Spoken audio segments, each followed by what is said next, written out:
One bright morning, a hungry stray dog wandered through the village, his stomach growling with hunger. He had spent the entire morning searching for food, but had found nothing. His paws ached from walking, and his mouth was dry, but he was determined to find something to eat. As he turned a corner, his nose twitched at a delicious scent. He followed the smell until he reached a small butcher's shop. The aroma of fresh meat filled the air, making his mouth water. His sharp eyes scanned the ground. And there, just outside the shop, he spotted a large, juicy bone. It had bits of meat still clinging to it, and it looked like the best meal he had seen in days. Without wasting a second, the dog pounced on the bone, gripping it tightly in his jaws. "This is mine now," he thought, feeling a surge of happiness. He knew he couldn't stay near the shop for too long. The butcher might chase him away, or worse, try to take the bone back. With the bone held firmly in his mouth, the dog trotted away, his tail wagging with excitement. He felt like the luckiest dog in the world.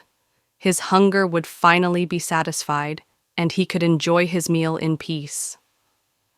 After walking for a while, he reached a quiet area on the outskirts of the village. A small wooden bridge stretched over a calm, clear river. The sun reflected off the water, creating a shimmering surface. The dog, still holding the bone tightly, began to cross the bridge, eager to find a comfortable spot to enjoy his prize. As he walked, he happened to glance down into the river.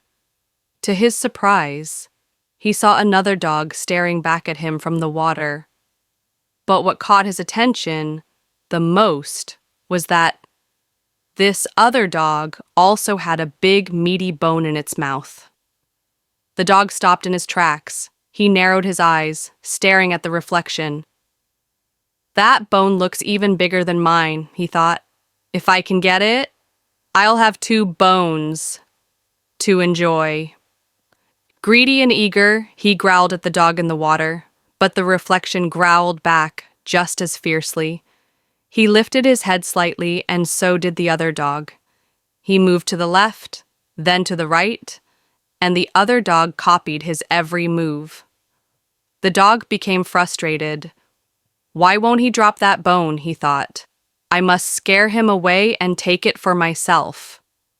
Without thinking, he let out a loud, threatening bark. But the moment he opened his mouth, his own bone slipped from his jaws. He watched in horror as it tumbled through the air and splashed into the river. Realizing what had happened, the dog panicked. He scrambled to the edge of the bridge, peering into the water, hoping to see his bone floating. But it was too late. The bone had sunk to the bottom of the river, disappearing from sight. The dog whined, his heart sinking. He had been so greedy for another bone that he'd lost the one he already had. The truth hit him hard. The other dog had never existed. It had only been his own reflection in the water. His own foolishness and greed had cost him his meal. Feeling ashamed, the dog slowly stepped away from the bridge. His tail drooped, and his ears flattened against his head. He had learned a painful lesson that day. Sometimes, in chasing after more, we lose what we already have. Moral of the story: greed can lead to loss. Being too greedy can make you lose what you already have. Appreciate what you possess instead of always wanting more.